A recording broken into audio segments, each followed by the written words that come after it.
The teak that I'm using to, that I have designed all of my activities around is teak 5.88. Evaluate the impact of sensory details, imagery, and figurative language in literary text.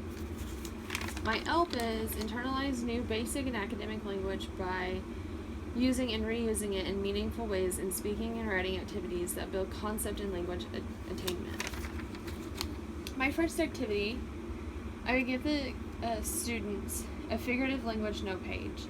On one side, it would have the words alliteration, metaphor, onomatopoeia, personification, and simile. In the next column, they would have to write down the definition and then give an example from the videos. I have several videos. The first one is personification.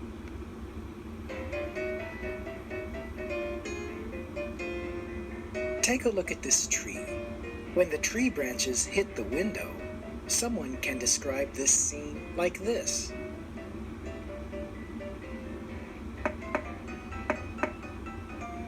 What about when a kite gets stuck in the tree?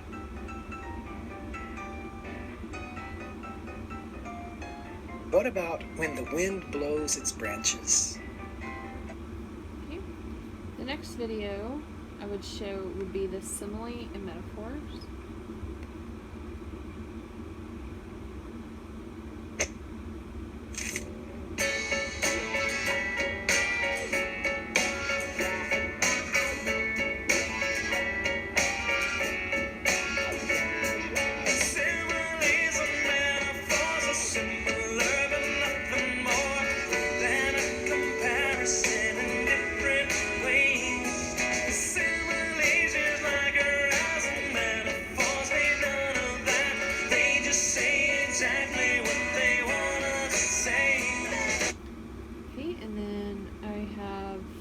Video on onomatopoeias.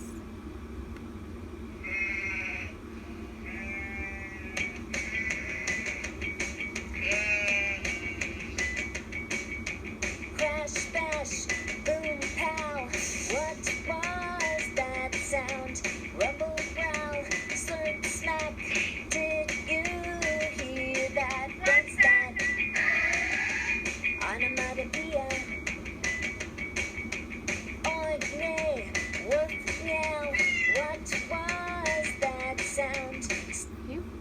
And then I would show them a video on alliteration.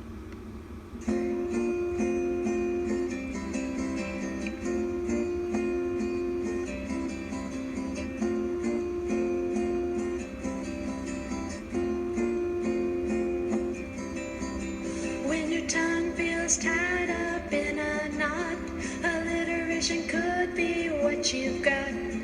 Blends like apps or letters like to lead the way. When the same sound begins every word you say. Alliteration, alliteration, alliteration, Okay, so once I got done showing the kids all of the videos,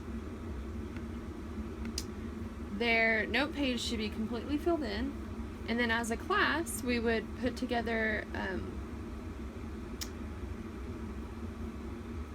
this anchor chart.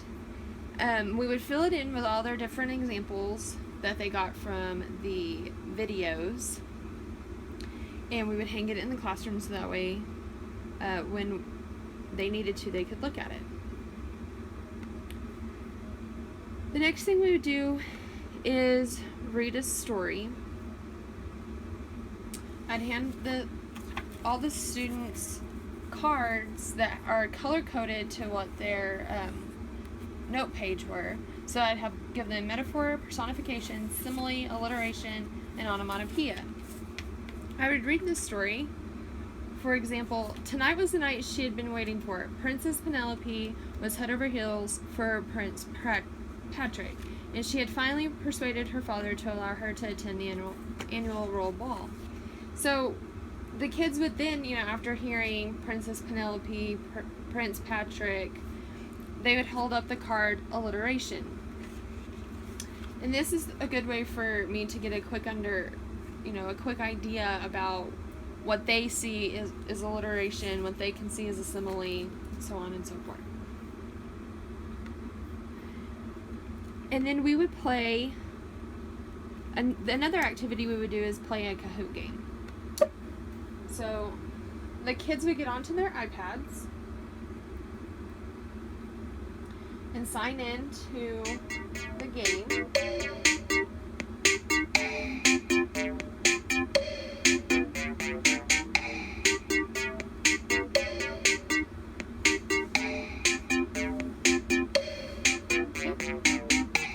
And this would be a game all about figurative language.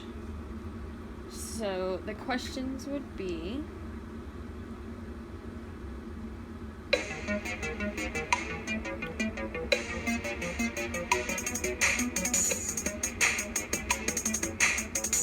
they'd have to pick. It was a simile.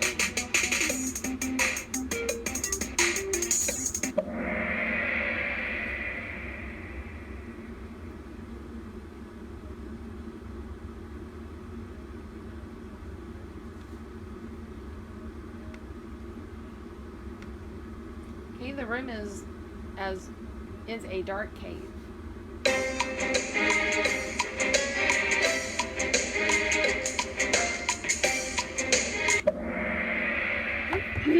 So they would play this Kahoot game.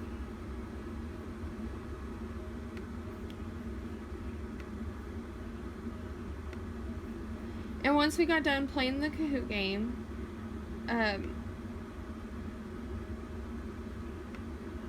the students then, with partners, they would be partnered from high and lows. They'd be partnered in high and lows. And they would have to write a story that had all of the different kinds of figurative language in it. And once they were done writing their story, they would pass it off to another group, and the group would underline what a simile would be in pink, an alliteration in red, a personification in green, metaphor in blue, and onomatopoeia in purple.